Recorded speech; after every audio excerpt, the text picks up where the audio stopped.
Hello po sa inyong lahat. Ito po, nagluto ako ng adobo na parang apritada na hindi ko maintindihan. Basta nilagyan ko ng soy sauce, vinegar, ito, green onion, tapos egg. Yan po. Nilagang egg. Tapos nilagyan ko ng ketchup. Ayan na po. Kaya ganyan yung itsura niya dahil siguro sa ketchup na nilagay ko.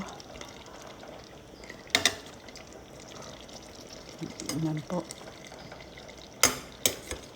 Ito po. Ang sarap niya. Ito yung kung kailan bawal, yun ang masarap. Yan po. Yan po. Thank you po sa panood nyo.